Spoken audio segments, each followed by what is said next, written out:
Salut à tous, on se retrouve aujourd'hui pour l'épisode 2654 du Zap Image. On commence aujourd'hui en ce dimanche 5 novembre tout d'abord et comme souvent avec les anniversaires. On peut voir tous les joueurs qui fêtent leur anniversaire aujourd'hui et aujourd'hui il y a Marco Verratti, l'ancien parisien maintenant joueur d'une équipe au Qatar. Il fête aujourd'hui ses 31 ans, Verratti, bon anniversaire à lui. Il y a également le défenseur japonais Tomiyasu, donc le défenseur de Arsenal, il fête aujourd'hui ses 25 ans. Ou par exemple le jeune italien Wilfried Gnonto, donc l'attaquant de Leeds United, il fête aujourd'hui ses 20 ans. On continue, on revient sur le Ballon d'Or parce que hier j'ai montré quelques classements, mais cette fois-ci j'ai tous les classements par rapport au Ballon d'Or de tous les journalistes qui ont voté pour cette cérémonie. Donc à noter que Léo Messi a terminé premier sur 65 des 92 journalistes qui ont voté. Donc voici tous les classements, le top 5 à chaque fois. Donc mieux t'es classé, par exemple en premier tu avais plus de points que si tu finis deuxième, troisième. Donc voilà, donc Messi bien sûr a fini quand même 65 fois en première position. Donc voici tous les classements. Donc je sais pas en Australie, le journaliste australien, donc il a mis Messi en premier, Haaland deuxième et Mbappé en troisième position. Je prends au pif.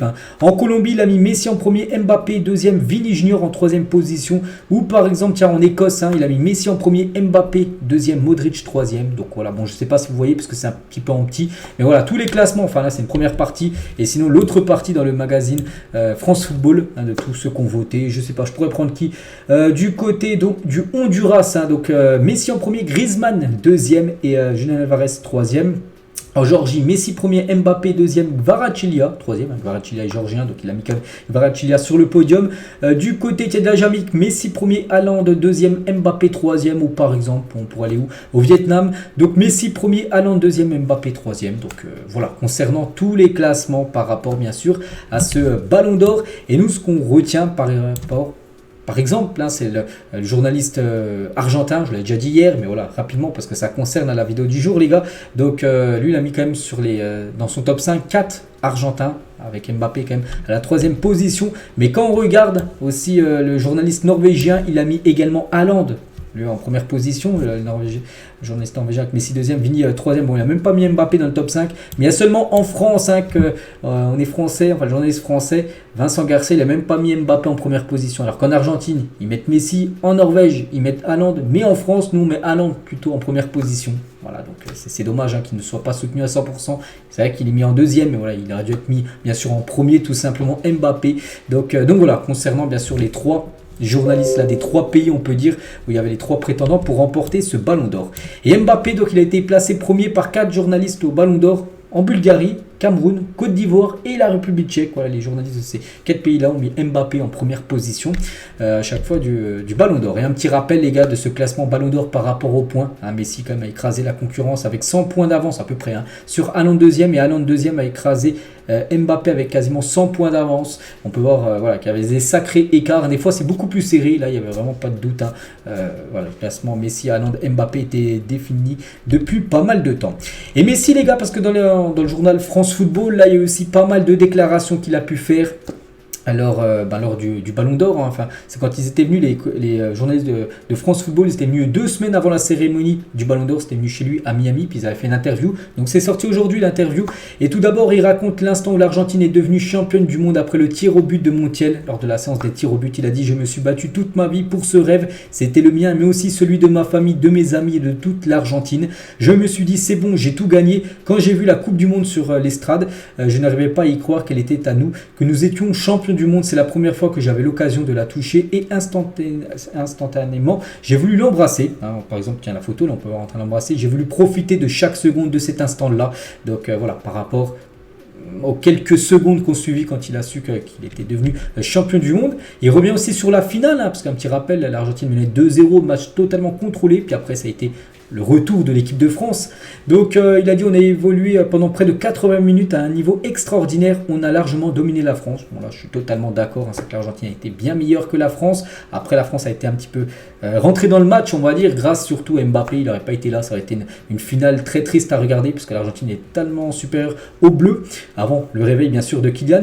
On a tenu le ballon et joué exactement comme on le voulait, mais ils reviennent à 1-2, puis ils égalisent dans la foulée sur une action rapide, le doublé de Kylian. Donc c'est dommage, car même si nous avons finalement été sacrés champions du monde, on aurait mérité de l'être à l'issue du temps réglementaire, voilà, des 90 minutes de jeu, et pas besoin d'aller jusqu'aux prolongations, voire tir au but. Hein.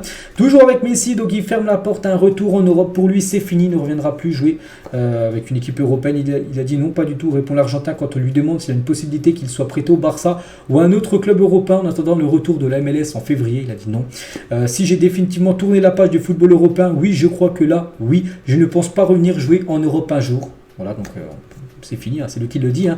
Bien sûr que ça me manquera jusqu'à la fin de ma vie de jouer la Ligue des Champions ou de disputer la Liga, des matchs à la saveur particulière, mais j'en ai profité autant que j'ai pu. Je n'éprouve donc aucune frustration. Donc voilà, son choix est clair, hein, rester à Miami. Puis je pense après, il ira peut-être finir du côté de son club formateur, comment ça s'appelle, Rosario, mais Newell Old Boys, je crois que ça doit s'appeler comme ça, une équipe en Argentine où peut-être il ira faire peut-être une année pour finir tout simplement sa carrière.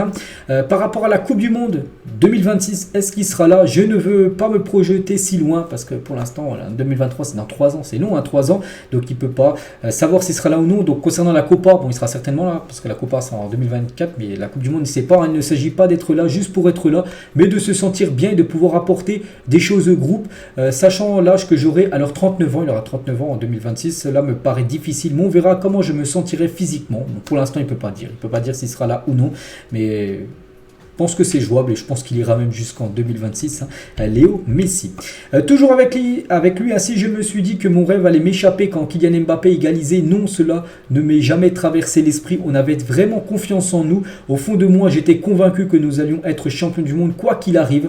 Quand Mbappé a mis le doublé, tiens, ce but là où tout le monde a fêté en France, bien sûr, cette reprise de volée, et c'était le 2-2. Donc du coup, là, il s'est dit, non, dans sa tête, pour lui, il n'y avait pas de souci. L'Argentine allait bien sûr gagner cette Coupe du Monde.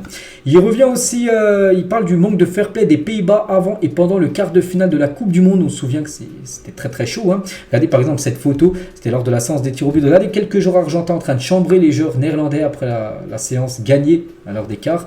Donc voilà, c'était très chaud, on se souvient. Lors de ce match, il a dit les jours précédents, ils ont commencé à faire des déclarations, à nous chercher un peu, notamment le sélectionneur et Memphis Depay en conférence de presse. Il y a eu quelques situations étranges dans le jeu avec certains joueurs chez eux qui ont eu un comportement peu fair play, notamment durant la séance de tir au but. Après ce match, on a voulu faire passer l'Argentine pour le méchant de l'histoire, mais beaucoup de choses se sont passées ce soir-là. Et on se souvient de cette interview qu'il avait fait à propos de son quai Miras Bobo, qui veut dire qu'est-ce que tu regardes abruti, hein, Weghorst, hein, après le quart de finale. Donc il a dit c'est à cause de tout ce qui s'est passé avant et pendant le match. Ils ont beaucoup parlé avant et certains ont retenu ma réaction. J'avoue que je n'ai pas aimé me voir comme ça, la manière dont j'ai pu réagir, mais ce sont des moments tendus et ça peut arriver. Et on se souvient, enfin moi je me souviens très bien là, de ce moment-là où il était très tendu. Il parlait à Weghorst, il disait ça, qu'est-ce que tu regardes, parce que Weghorst le regardait de loin, tout ça. Donc voilà, c'était très très chaud, hein, par rapport à ce Argentine Pays-Bas. Léo Messi ne se voit pas devenir entraîneur après sa carrière. Ça ne sera pas coach qui fera. Donc il a dit je n'ai aucune idée de ce que je ferai après ma retraite. Je n'y ai pas encore réfléchi. J'en ai pas envie. Je veux profiter de mes dernières années de footballeur, faire ce qui m'a toujours plu depuis que je suis enfant. Et quand je raccrocherai les crampons, je trouverai sans doute une nouvelle voie. Entraîneur, je ne crois pas, mais très certainement quelque chose en rapport avec le football, car c'est toute ma vie. Peut-être ambassadeur, peut-être directeur sportif, peut-être un truc, voilà, un rôle en gros dans le football, mais pas entraîneur. Enfin, c'est ce qu'il dit. Après, bien sûr, il peut peut-être réfléchir et changer d'avis. On aimerait, enfin moi j'aimerais le voir entraîneur bien sûr plus tard, Léo Messi. Donc voilà tout ce qu'il avait à dire, son interview qui est sortie là ces dernières heures. Donc j'ai voulu bien sûr vous partager. Et maintenant, vu que c'est la fin, on peut dire des ballons d'or de Messi, parce qu'on pense pas qu'il va remporter. Qui sera le prochain? N'oubliez pas qu'il n'y a actuellement aucun joueur qui a remporté le ballon d'or de moins de 35 ans. C'est que des joueurs, donc Benzema, Messi, Ronaldo, Modric, ils ont tous plus de 35 ans. Donc le prochain sera certainement un joueur de moins de 35 ans, peut-être même moins de 25 ans. Donc voilà, peut-être la relève. Hein. Donc ça peut être Mbappé, ça peut être Bellingham, ça peut être Erling Haaland ou même des autres joueurs. Un joueur surprise, on verra bien sûr en octobre 2024, parce que voilà, ce sera en octobre 2024 la prochaine édition. Concernant le trophée Copa, donc où c'est Bellingham qui l'a remporté. N'oubliez pas que le trophée Copa, parce qu'aujourd'hui on a tous, enfin on sait tout ce qui est apparu dans le France Football et ça parle aussi du trophée Copa. Donc le trophée Copa, c'est seulement ceux qui ont remporté le ballon d'or qui ont pu voter, donc Léo Messi, Ronaldo, tous ces joueurs-là. Et tout d'abord, tiens, Zinedine Zidane, donc pour le trophée Copa, il a mis Jude Bellingham en première position, Pedri deuxième, Camavinga troisième, parce que Zizou a remporté le ballon d'or dans sa carrière. Ronaldo R9 lui a également remporté le ballon d'or dans sa carrière, donc il a pu voter. Il a mis Bellingham en premier, Musiala deuxième, Alejandro Balde troisième, Van Basten qu'on a remporté 3 des ballons d'or. d'Or. Donc il a mis Bellingham 1, Pedri 2, Camavinga 3. Donc c'était, il y avait 10 nominés à chaque fois. Donc voilà, le top 3 de Van Basten. Rivaldo qui a remporté également un Ballon d'Or dans sa carrière. Il a mis Bellingham. N'oubliez pas que c'est Bellingham qui a remporté le prix. Avec Gavi 2e, Musiala 3e, Ronaldinho pour le trophée Copa. Toujours Bellingham en 1, Camavinga 2 et Pedri 3. Pavel Nedved qui l'avait remporté 2004. Je ne sais plus, c'était une année, au début des années 2000. Donc Bellingham en 1, Pedri 2 et Gavi 3. Tchechenko qui l'a remporté également ce Ballon d'Or. Donc Bellingham en 1, Camavinga 2 et Pedri numéro 3. Donc Cannavaro qui avait remporté le Ballon d'Or 2006. Défenseur italien, c'est plutôt rare qu'un défenseur remporte le Ballon d'Or. Donc il a mis Bellingham en 1, Camavinga 2 et Pedri 3. Kaka qui a remporté le Ballon d'Or 2007. Bellingham 1, Musiala 2 et Balde 3. Luka Modric qui a remporté le Ballon d'Or 2018. Il a pu bien sûr voter. Bellingham en 1, Camavinga 2 et Gavi 3. Karim Benzema qui a remporté le Ballon d'Or 2022. Il a pu également donner son vote. Camavinga en 1, Pedri et Bellingham en 3. Il n'a pas mis Bellingham. Pourtant, la plupart ont mis Bellingham et pas Karim Benzema. Il a préféré mettre son copain, son ex-coéquipier, Camavinga en première position. Luis Figo, il a mis Bellingham en 1. Antonio Silva, tiens, défenseur. C'est vrai que nous, on n'entendait pas trop parler de son nom là dans le top 3. Donc Silva, c'est un défenseur du Benfica. Donc c'est pour ça, vu qu'il est portugais, c'est pour ça peut-être qu'il a mis en 2e et Camavinga en 3e position. Et Léo Messi qui a voté aussi, vu qu'il a remporté beaucoup de Ballons d'Or 8. Donc il avait aussi le droit de voter. Donc lui, il a mis Musiala, Pedri et Bellingham en numéro 3. Donc voilà, concernant tout ce qu'on peut voter par rapport au Ballon d'Or. Enfin, au Ballon d'Or Junior, où c'est Bellingham, n'oubliez pas, qui a remporté ce prix. Concernant le Ballon d'Or féminin, donc là aussi, on connaît les votes des 50 journalistes. Donc Aitana Bonmati, donc elle a écrasé la concurrence, 266 points. Sam Kerr qui finit en 2e position, 87. Et après, c'est Paraluelo, une joueuse aussi du Barça, qui finit avec 3e position, 49 points. On peut voir la domination totale de Bonmati. Bon, elle a gagné Ligue des Champions, Coupe du Monde. Elle a été élue meilleure joueuse de la Coupe du Monde. Donc voilà, c'était sûr que ça allait être elle. Donc voilà tout ce qu'il y avait à dire sur cette page France Football, enfin les Ballons d'Or, tout ça, vu que ça a paru là. Et puis je voulais bien sûr vous partager. Donc on continue. Aujourd'hui, on est dimanche et bien sûr, il y a du football. En Ligue 1, voici toutes les affiches. Lyon-Metz, tiens, à 13h. Le programme à 15h. Strasbourg-Clermont, même Toulouse contre l'équipe du Havre. Et ce soir, c'est Nice contre l'équipe de Rennes à 20h45. On va parler de la Bundesliga. 2 affiches aujourd'hui, Stuttgart et Denheim, ou même Wolfsburg-Werder. En première ligue, 2 matchs aujourd'hui. Nottingham contre Aston Villa et Luton Town contre Liverpool. Il y a aussi des matchs en Liga avec le Real Madrid contre le Rayo Vallecano. Donc concernant tous ces matchs, on parlera bien sûr de tout ça demain. Et en Italie aussi, tiens, la Fiorentina contre la Juve, AS Roma, Lecce. Et en Eredivisie, tiens, l'Ajax qui s'est imposé en milieu de semaine avec un match en retard. Il joue contre Heerenveen. Peut-être 2e victoire d'affilée pour l'Ajax, on verra. Ça, il joue cet après-midi à 16h45. On va parler de Florentino Pérez. Aurait fait savoir en interne que si le Real Madrid faisait un effort financier pour recruter un joueur, ce serait pour recruter Mbappé et pas pour Haaland. Donc en gros, si par exemple les 2 joueurs, le Real peut recruter les 2 joueurs, Haaland, Mbappé, les 2, on va dire, leur prix c'est 180. Pérez ira chercher plutôt Mbappé que Haaland. En gros, il a tranché par rapport aux 2 attaquants. Et toujours avec Kylian Mbappé, donc on sait qu'Mbappé peut aller au Real Madrid, mais il peut aussi rester au PSG. Le PSG confiant à l'idée de prolonger Mbappé. Les différentes parties veulent parvenir à une issue favorable, que ce soit pour le club ou pour l'international français. Donc voilà, le PSG, eux, ils veulent bien sûr prolonger Mbappé, sinon ils quitteraient le club libre. En fin de saison, ça serait une catastrophe. La LFP annonce avoir reçu plusieurs offres pour ses droits audiovisuels à l'étranger pour la période 2024-2029. Elle se lance désormais dans une période d'analyse. En gros, c'est pour vendre les droits TV de la Ligue 1 à l'étranger. Et en gros, ils ont reçu pas mal d'offres. Donc maintenant, ils vont examiner tout ça, puis prendre peut-être la meilleure offre pour apporter bien sûr de l'argent avec les droits TV. Officiel, Abdoulaye Doucouré prolonge jusqu'en 2025 avec Everton. On le félicite bien sûr. Contrat prolongé d'1 année pour Doucouré.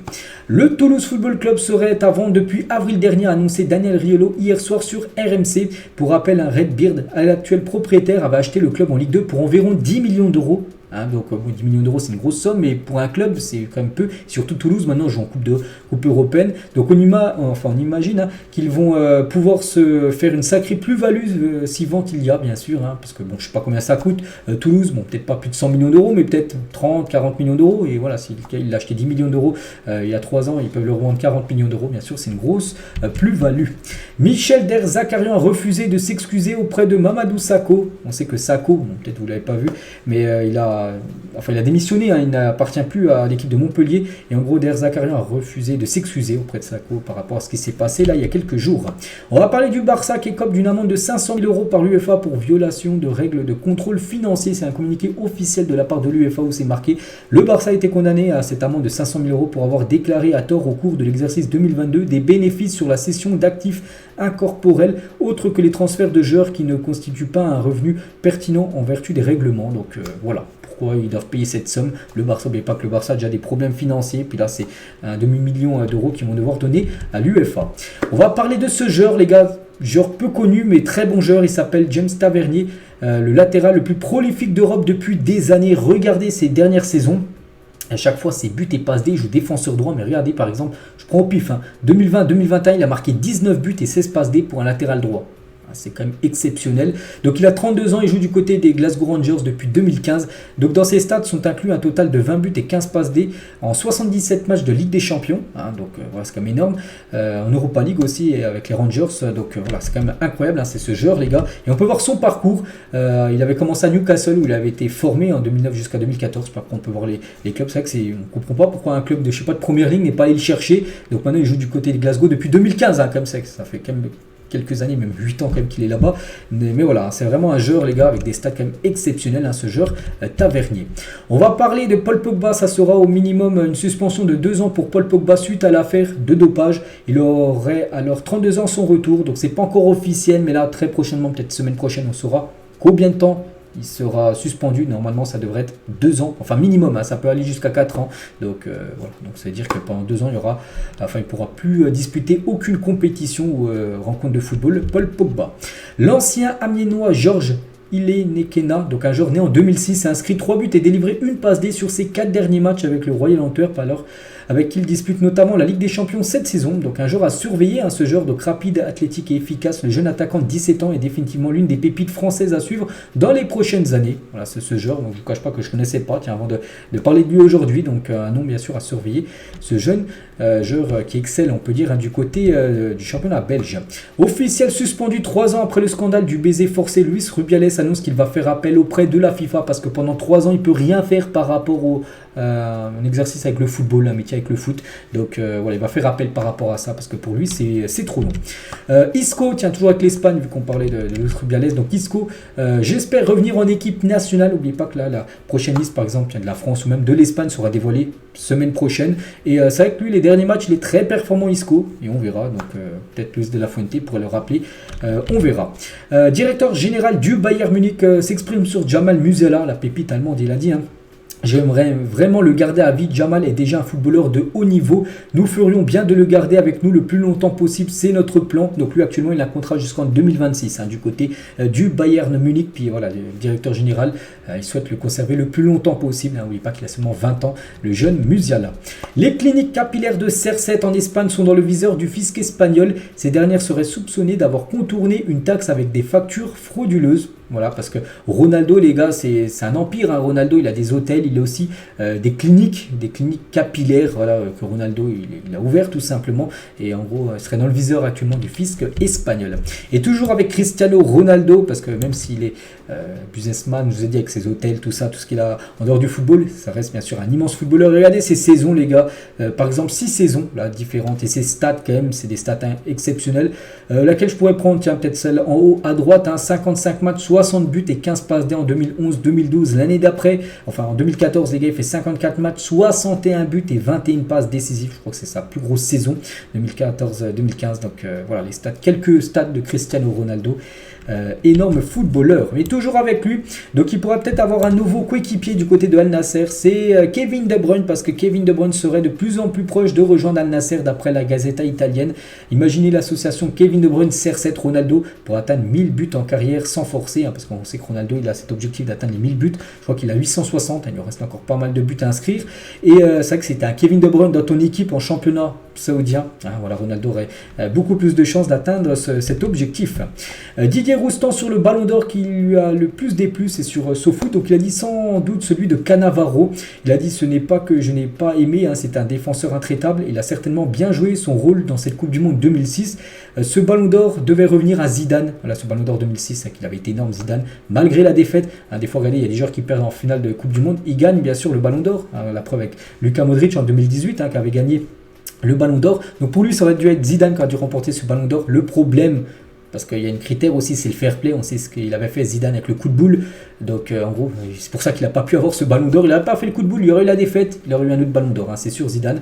Mais pour son geste insensé sur Materazzi, on ne pouvait pas lui donner. J'aurais préféré par exemple Pirlo. C'est plus en rapport à ce que j'aime. Voilà ce qu'il a pu dire Didier Roustan par rapport à ce Ballon d'Or 2006. Luis Enrique après le match contre Montpellier où le PSG s'est imposé, c'était vendredi soir 3-0. Je dois vous dire que je pense avoir vu la plus belle équipe au parc à Montpellier. Est une équipe qui m'a beaucoup plu. Ils ont des joueurs de qualité. C'est dur de trouver des espaces. Ils ont pris 3-0, mais pour Luis Enrique, ça a été l'équipe la plus dure à affronter au parc cette saison. Pourtant, il y a quand même Nice qui est venu s'imposer à Paris, Lorient qui est venu accrocher le PSG avec un match nul, mais voilà, c'est pour lui Montpellier qui a pris 3-0, qui a été l'équipe la plus belle du côté du parc. Heung-min Son, donc joueur coréen de Tottenham, il a dit: je veux m'assurer que tout le monde soit heureux dans mon pays en me voyant jouer au plus haut niveau. Je suis tellement heureux de voir des drapeaux sud-coréens dans notre stade lorsque je joue avec Tottenham. Je veux rester au plus haut niveau tant que je peux pour remercier les Sud-Coréens de tout leur soutien.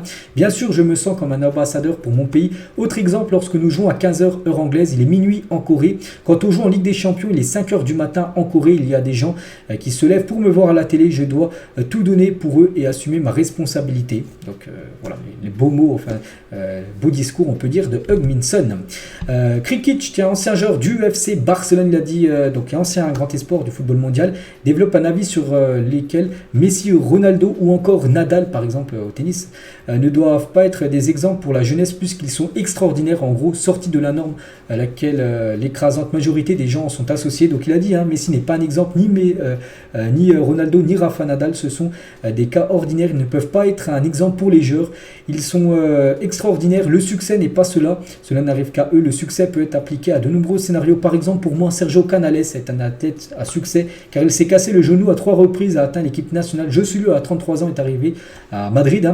Ces situations sont des réussites, mais pas Messi, Ronaldo ou même Rafa Nadal, pour parler du tennis, parce que c'est des joueurs extraordinaires en gros. Ça peut pas être des exemples pour les jeunes parce que c'est très compliqué, c'est quasiment impossible, on peut dire, de sortir comme Messi ou Ronaldo ce qu'ils ont fait dans le football. Thiago Silva rend hommage à Paolo Maldini. Il a dit: la rencontre avec Maldini a déclenché quelque chose en moi. J'avais 24 ans quand je suis arrivé. En regardant Maldini, je me suis dit: la façon dont je prends soin de moi, je ne bois pas, je ne fume pas, j'ai un bon temps de sommeil, signifie que je peux atteindre l'âge de Maldini. Il n'y a qu'un seul Maldini. Il a changé ma mentalité, pas seulement lui, mais aussi Alessandro Nesta. Nesta a été mon professeur en formation. J'ai réalisé qu'en jouant avec lui, j'allais apprendre beaucoup. Voilà ce qu'a pu dire Thiago Silva sur Maldini ou même Nesta. Deux anciens très grands défenseurs italiens à l'époque. Donc voilà.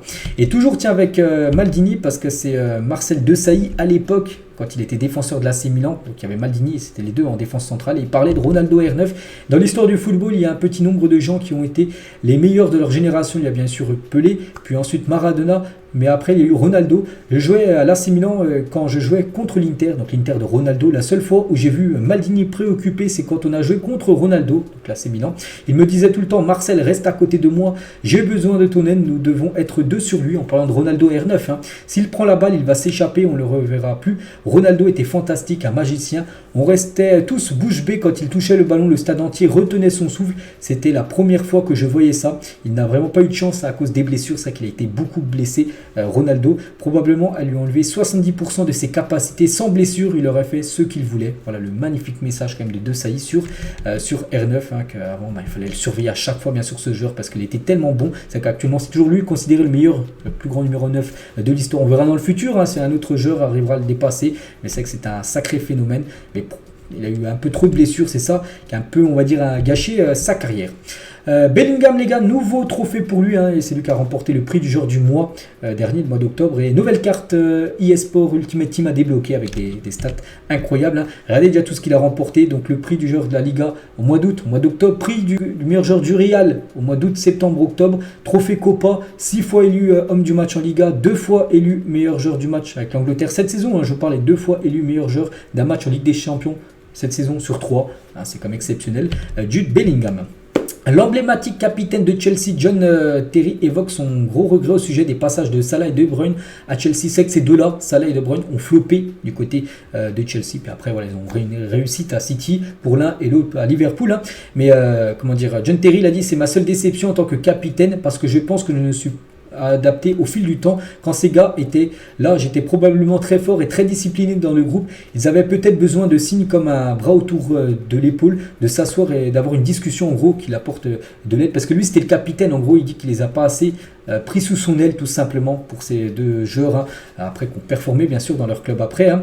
Donc pour ces deux joueurs en particulier, vu le niveau qu'ils ont atteint, je suis déçu de moi-même en tant que capitaine. C'est un regret parce qu'il aurait dû plus les mettre en confiance dans cette équipe de Chelsea. Mais je suis ravi qu'ils soient devenus ce qu'ils sont aujourd'hui. Hein. Je n'aurais pas dit qu'ils atteindraient ce niveau quand ils étaient à Chelsea. Aucune chance, mais voilà. Il aurait dû plus les conseiller à l'époque hein, parce que c'était son rôle de capitaine, John Terry. Il regrette un peu ça. Toujours tiens du côté de Chelsea, Dembaba sur la personnalité d'Eden Hazard. Il a dit on a l'impression qu'il est arrogant, mais il ne l'est pas du tout. Ça lui rêvait de jouer du côté de Ivanovic. Il se souvient, il y a un match à Everton. À un moment, Eden perd un ballon. Ivanovic le regarde et Eden lui répond t'inquiète pas, je vais te faire gagner le match. Tu te dis que c'est un dingue, mais en fait, il va vraiment te faire gagner le match. Hein. C'est naturel, c'est pas de l'arrogance. À la télé, il va le dire sur le ton de la rigolade, mais tu sais qu'il va le faire parce qu'il est trop fort, tout simplement. Mais il ne va jamais te le rappeler après comme quelqu'un d'arrogant pourrait le faire. Donc voilà, il dit que je vais te faire gagner le match. Il te fait gagner le match, mais après, il va pas dire, par exemple, à Ivanovic, hein, juste avant où il avait dit qu'il va te faire gagner le match. Voilà, que je t'ai bien fait gagner le match. Il n'est pas arrogant comme ça. Eden Hazard, c'est que c'était un excellent joueur à l'époque. Moi, c'est que depuis, il a pris sa retraite et c'est dommage.